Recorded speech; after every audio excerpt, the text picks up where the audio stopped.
Hey, what up, YouTube? This is Mr. North 14, and the news today is the PS4 Neo has finally got a name, a price, and a release date. Now, we know Sony was supposed to have this big event September 7th, and all this information was supposed to be unveiled, and basically nobody cared because Apple had an event, and that's all anybody cared about today. So, why in the world would Sony hold some big September 7th press event? I have no idea because nobody cared.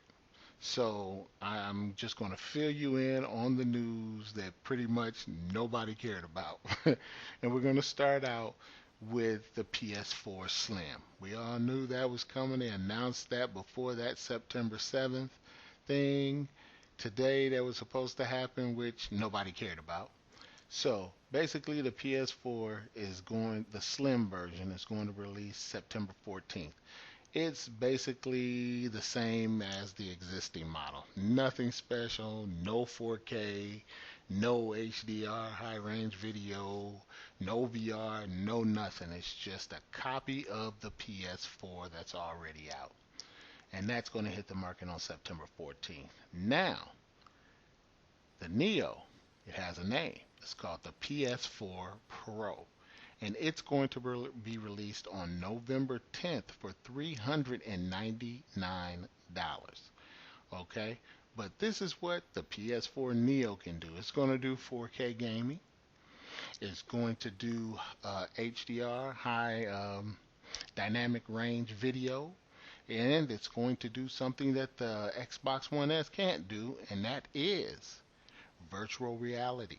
Now, the thing about the Neo or the PlayStation 4 Pro is that Sony built the VR goggles, which are powerful enough to do what they need to do with VR on their own. It's just the PS4 is going to help it run a little smoother. So that's why you're seeing this price of $399 on this thing because, like I said, Sony is putting all the stuff that needs to run the VR actually in the Sony VR glass set itself.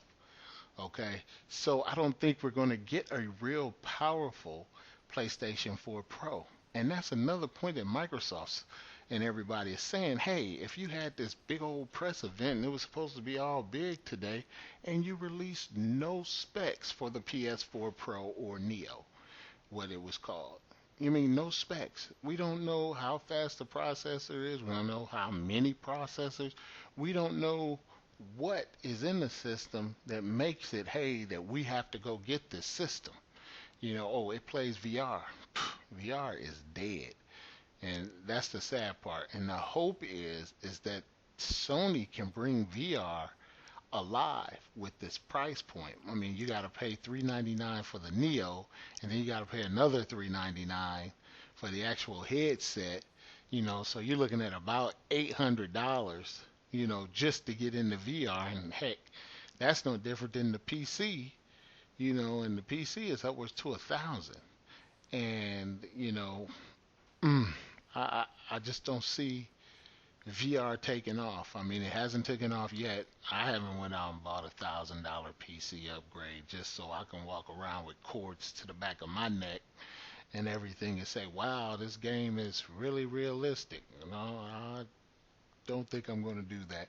I'm going to save my money and wait for 2017 and get me a Scorpio, a system that I know is going to be powerful enough to handle anything. And if Microsoft was smart, it'll make it work with HTC Vive, anything it should make it work with. It doesn't matter.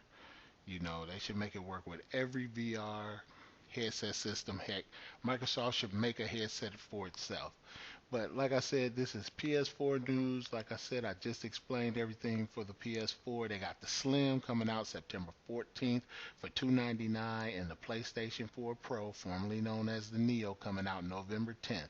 It can do 4K gaming and high dynamic range video, and it's coming for a price tag of $399. So let me know what you think about that. Are you going out to get this PS4 Neo if you're a PS4 fan, or are you just going to wait for the Scorpio? This is Noah. Peace. I'm out.